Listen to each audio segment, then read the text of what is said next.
जी viewers, आज आपके साथ एक नई वीडियो के साथ हाजिर हूँ। आज मैं अपने बेटे को ड्राइविंग लेसन देने लगा हूँ, चूँकि उसको मैं गाड़ी, अब उसकी एज 18 साल का हो गया है माशाल्लाह। तो अब मैंने उसको गाड़ी सिखाने की कुछ ट्रेनिंग दूंगा, और जब वो अच्छी तरह गाड़ी चलाना सीख जाएगा तो फिर उसका एग्ज़ाम लाइसेंस के लिए। तो मैंने कहा कि ये वीडियो भी व्यूवर्स के साथ शेयर कर दूं, ताकि बहुत सारे व्यूवर्स जो हैं शायद इस बात को जानकर उनके इल्म में भी इजाफा होगा कि आप आगाज़ में, गाड़ी के आगाज़ में नए ड्राइवर को किन ज़रूरी हदायत से आप उनको बता सकते हैं और किस तरह गाड़ी का चलाने का जो है वो तरीक़ा बता सकते हैं। तो ये आप गाड़ी देख रहे हैं, उसके ये लेफ़्ट हैंड स्क्रीन के ऊपर मैंने वो एक एल प्लेट लगा दी है, इसी तरह एक पीछे लगा दी है। इसका मतलब है लर्निंग। तो जो आगे से या पीछे की तरफ से जो गाड़ियां आ रही होती हैं उनको इस बात का अंदाज़ा हो जाता है कि ये जो ड्राइवर चला रहा है ये नया ड्राइवर है, तो वो ख़ुद भी फिर एहतियात बरतते हैं। बहुत अच्छी बात है और यही होना चाहिए। और जो हमें से जो ट्रेन ड्राइवर हैं, अगर वो भी कोई गाड़ी इस तरह की देखें जिसके ऊपर एल प्लेट लगी हो, तो ये नहीं कि शौक़ी में उसको बड़ी तेज़ी से ओवरटेक करें। चूँकि नया ड्राइवर होता है वो जल्दी नर्वस हो जाता है और फिर एक्सीडेंट होने का ख़दशा होता है। तो अगर आप देख रहे हैं कि एल प्लेट लगी हुई है या पी प्लेट लगी हुई है, तो आप उसको बड़े आराम से, बड़े ध्यान से फासला दे के ओवरटेक करें ताकि वो नर्वस ना हो। तो आज मैं शुरू करता हूँ ये वीडियो। जैसा कि ये मैं एल प्लेट का जिक्र कर रहा था, उसकी मैंने तफसील बता दी है। तो ये लगाना लाजमी होती है। यूके, पाकिस्तान, शायद इंडिया या और भी बाज़ ममालिक होंगे जहाँ पे इस बात की इजाज़त है कि आप गवर्नमेंट का जो लाइसेंस का अदारा है वो आपको लर्निंग लाइसेंस इशू कर देता है, और आप ऐसे ट्रेन ड्राइवर के साथ बैठ के और इसकी एक लर्निंग इंश्योरेंस करवा के गाड़ी पे, तो आप अपने बच्चों को या अपने बहन भाइयों को या दोस्तों को इस तरह गाड़ी जो है वो चलानी सिखा सकते हैं। और ये आज अब मैंने अपने बेटे को इसका लेसन दे रहा हूँ, और मैंने कहा ये वीडियो आपसे शेयर करूँ। जी व्यूअर्स, सबसे पहले तो ये चीज़ें हैं कि जो ड्राइवर है उसको चाहिए कि वो अपनी जो ड्राइविंग सीट है उसको अपने कद के मुताबिक सेट कर ले। कोशिश करें कि जो स्टीयरिंग है वो आपके बिल्कुल बाजू सीधे ना हो, बाजू की जो शेप है वो एल शेप के पे आए, यानी कि अगर बिल्कुल सीधे ऐसे बाजू, जैसे एक सीधा बाजू उस तरह नहीं, बाजू की एल शेप हो जब आप स्टीयरिंग पकड़ रहे हो। और इसी तरह आपकी टांगें भी बिल्कुल सीधे ही ना हो, वो भी हल्की सी एल शेप में हो।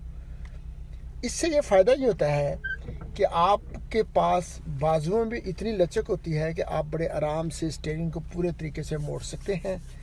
टांगों में भी इतनी लचक हो कि आपको टेंशन ना हो, आप आराम से ब्रेक लगा सकें, क्लच दबा सकें, एक्सीलेटर दबा सकें।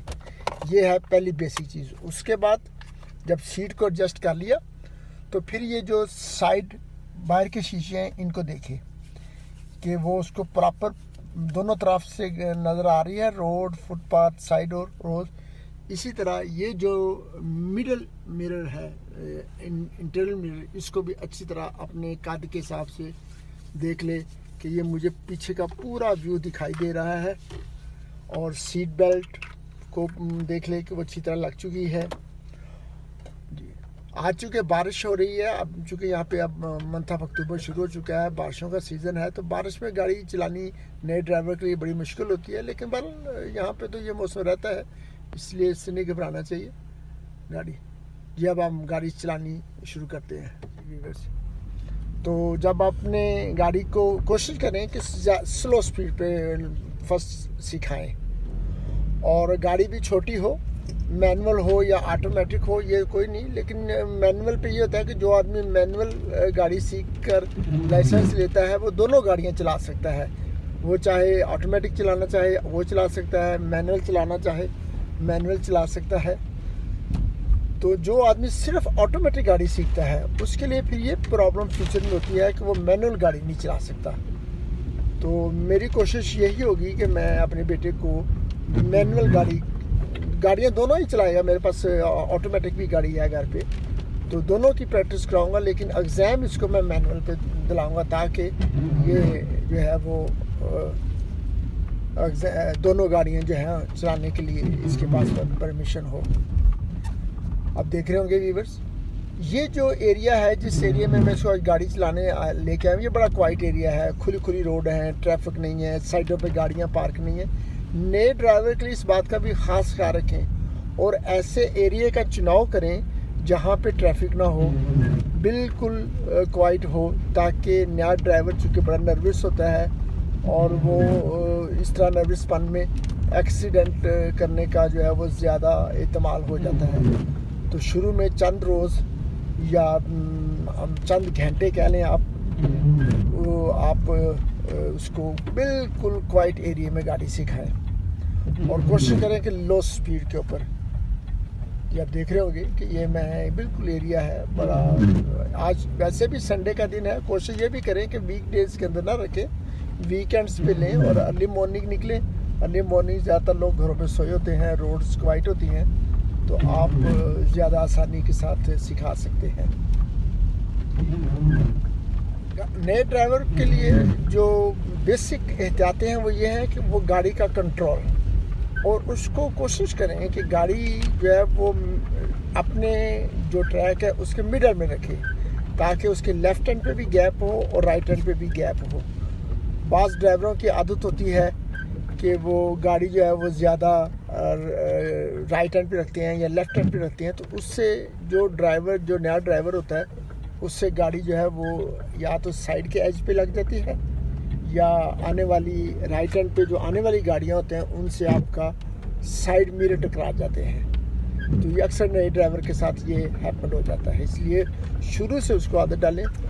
उसका जो सिंपल सा तरीके का या टोटका कह लें वो ये है कि ड्राइवर के दिमाग में ये बात बैठा दें कि जब तुम गाड़ी चला रहे हो और तुम्हारी जो सीट तुम्हें इस तरह महसूस हो कि तुम अपने ट्रैक के मिडल में तुम्हारी सीट है और उस पोजीशन को तुम कायम रखो, तो फिर तुम्हारी दोनों साइडों का जो फासला है वो तकरीबन इक्वल रहेगा।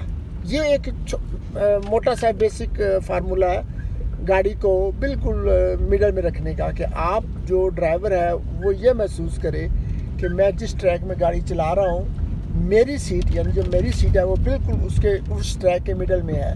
तो फिर आपका लेफ़्ट और राइट का जो गैप है वो बिल्कुल इक्वल होगा। ये एक मिडल में गाड़ी चलाने का एक सिंपल सा टोटका है। बाकी जो रूल्स और रेगुलेशन है वो तो जब आप थ्योरी का एग्ज़ाम देते हैं तो उसमें वो चीज़ें होती हैं और वो आप वहाँ पे पढ़ लेते हैं, लेकिन मोस्टली मोटे मोटे रूल्स और रेगुलेशन को हम रोड के ऊपर ड्यूरिंग द ड्राइविंग हम जो है वो फॉलो करते हैं। और मैं देख रहे हूँ, मैं अपने बेटे को हाथ के इशारे से ज़रा बता देता हूँ कि गाड़ी को राइट पे रखो, लेफ्ट पे रखो, तो ये हाथ जो है उसके लिए वो बार बार सामने आ रहा है। तो रूल्स और रेगुलेशन में बता रहा था कि वो आप जो जब थ्योरी का एग्ज़ाम देते हैं तो उसमें पढ़ लेते हैं, लेकिन वो इतने ज़्यादा रूल्स और रेगुलेशन होते हैं कि वो आपको जब आप एक मुकम्मल ड्राइवर बन जाते हैं तो उनमें से मोटे मोटे जो रूल्स होते हैं इंसान उनको फॉलो करता है, बाकी छोटी छोटी चीज़ें होती हैं वो इंसान के जहन में भी नहीं रहती, लेकिन चूँकि उनकी एक फार्मेलिटी है एग्ज़ाम देने की और वो पूरी करनी होती है। हाँ, अगर वाकई उन तमाम रूल्स को मद्देनज़र रखकर ड्राइविंग की जाए तो मैं समझता हूँ कि कोई भी एक्सीडेंट ना हो, लेकिन जो इंसान फिर इतना उसको प्रैक्टिस हो जाती है, वो इतना कॉन्फिडेंस हो जाता है ड्राइविंग करते, तो वो समझता है कि मैं अब एक परफेक्ट ड्राइवर हूँ तो मुझे इन छोटे छोटे रूल्स की जरूरत नहीं। हाँ, बेसिक रूल जैसे आप एक छोटी रोड से अपने मेन रोड पे चढ़ना है तो उसका जो है वो तो बहरहाल आपको लेफ्ट और राइट देख के पूरी तरह गाड़ी आपकी स्टॉप हो, मेक श्योर कर लें कि ना राइट से गाड़ी आ रही है ना लेफ्ट से, तो फिर आपने राइट मुड़ना है तो राइट मुड़े, लेफ्ट मुड़ना है तो लेफ्ट मुड़े। इसलिए उन्होंने छोटी सड़क जो बड़ी सड़क के साथ मिल रही होती है वहाँ पे उन्होंने 2 वाइट लाइनें बना देते हैं। जहाँ पे 2 वाइट लाइनें हों उनका मतलब ये होता है कि आपने हर सूरत में यहाँ पे गाड़ी को रोकना है। गाड़ी लेफ़्ट या राइट से आ रही है या नहीं आ रही, इससे कोई गर्ज नहीं है, आपने स्टॉप होना है। स्टॉप हो, मेक श्योर करें लेफ़्ट और राइट क्लियर है। और ये लेकिन जब इंसान प्रैक्टिस में हो जाता है तो फिर इन चीज़ों का भी ख्याल नहीं करता, लेकिन करना चाहिए, करना चाहिए। और जिस ख़ास बात का नए ड्राइवर के लिए ज़रूरी है कि अक्सर बाज़ जो यंग ड्राइवर होते हैं, लड़के होते हैं जो सीख रहे होते हैं, उनको एक आदत होती है कि एक हाथ से स्टीयरिंग, नहीं, कभी नहीं। स्टीयरिंग को हमेशा दोनों हाथों से और मिडल से पकड़ना है। इस दोनों हाथों से मिडल के साथ स्टीयरिंग को पकड़ना है। स्टीयरिंग इधर और दोनों हाथ आपके लेफ्ट और राइट से आपने स्टीयरिंग को पकड़ना है। तो एक हाथ ठीक है, जब आदमी बहुत पुराने ड्राइवर हो जाते हैं और वो ये समझते हैं कि उनका कॉन्फिडेंस बहुत बिल्डअप हो चुका है और उनको काफ़ी जो है इस अबूर है कि वो एक हाथ से भी गाड़ी को इजीली कंट्रोल कर लेंगे। हम भी अब अल्हम्दुलिल्लाह पिछले 40 साल से ज़्यादा गाड़ी चला रहे हैं और हमें भी अब कोई इन चीज़ों की घबराहट नहीं होती। लेकिन आगाज़ की बात कर रहा हूँ, नए ड्राइवर की बात कर रहा हूँ। कभी भी उनको आदत न डालने दें। एग्जामिनर जब एग्ज़ाम लेता है, अगर ड्राइवर उनकी मिस्टेक करता है तो उसको फेल कर देते हैं। फिर यह कि अपने ट्रैक के अंदर रहना। फिर जब आप एक रोड से दूसरी रोड पे राइट टर्न कर रहे हैं तो गाड़ी आपकी दूसरे ट्रैक में ना जाए, यही बात का ख्याल रखना आता है। और इन चीज़ों के लिए आपको ये है, जब आप अक्सर नए ड्राइवर जो है वो नए ड्राइवर जो है वो, जैसे देखें ये टर्न करवा रहा हूँ इससे मैं, तो यहाँ से ये अक्सर ड्राइवर जो होते हैं जो आने वाला दूसरी तरफ का जो ट्रैक है उसमें चली जाती हैं या आधी गाड़ी उधर चली जाती है। तो वो ख़तरनाक इस बात से हो जाती है कि अगर कोई आगे से तेज़ आ रहा है और उसको नहीं पता कि ये ड्राइवर नया है तो वो गाड़ी आपके अंदर लग जाएगी, जिससे एक्सीडेंट होने का खदशा है। तो शुरू से ही, आगाज़ से ही आदत डाल दें कि जब भी आप गाड़ी टर्न करें कि दूसरी रोड पे मुड़ने के लिए, तो आपकी गाड़ी अपने ही ट्रैक में रहे। नीचे जो लाइनें ये देख रहे होंगे, वाइट लाइनें नज़र आ रही होंगी, इनका लगाने का मकसद भी यही है कि आपको ये अंदाज़ा हो कि मैं किस हिस्से में गाड़ी चला रहा हूँ। तो देखिए ये मैंने डबल लाइन पर इसको खड़ा किया अपने बेटे को। मैंने कहा अच्छी तरह मेक श्योर कर लो, गाड़ी आ रही थी, अब वो गाड़ी निकल गई है, दोनों तरफ से कोई गाड़ी नहीं आ रही है। मैंने कहा इसको लेफ्ट टर्न करो। तो शुरू में जैसे मैंने पहले जिक्र किया है कि नए ड्राइवर को इस ऐसे एरिया में, खुले एरिया में गाड़ी सिखाएं जहाँ पे ट्रैफिक ना हो, साइडों पे ज़्यादा गाड़ियाँ पार्क ना हो, रोड साफ हो, खड्डे ना हो, क्योंकि खड्डों से भी नया ड्राइवर जो होता है वो नर्वस हो जाता है। और इसी तरह गाड़ी जो है वो आपकी कम ट्रैफिक होगी तो वो ज़्यादा उसका तेज़ी से जो कॉन्फिडेंस है वो बिल्डअप होगा, उसका कंट्रोल बैठेगा है। इस तरह यहाँ पे चूँकि लोग रोडों के ऊपर वॉक भी कर रहे होते हैं, चला रहे होते हैं,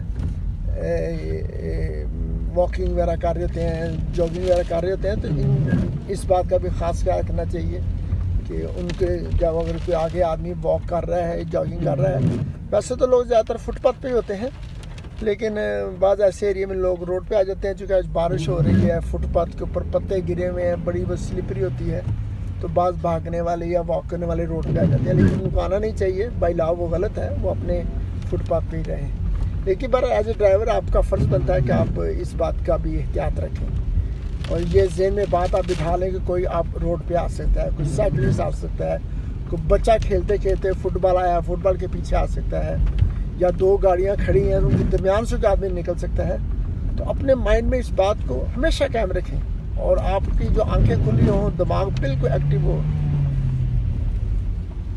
जी बस इसी तरह एक और जो बात नए ड्राइवर के लिए एहतियात करने की ज़रूरत है कि जब आप उसको गाड़ी सिखा रहे हो तो उसके साथ ज़्यादा बातें ना करें। उससे ये था कि उसकी जो तवज्जो है वो आपकी बातों की तरफ रहती है और वो गाड़ी को चलाने में पूरी तरह कॉन्फिडेंस अपना नहीं रख सकता। हाँ, जब आप इंसान ने गाड़ी की प्रैक्टिस हो जाती है, यूज्ड टू हो जाता है, चंद साल गाड़ी चला लेता है, तो फिर उसको इन चीज़ों से कोई परवाह नहीं होती।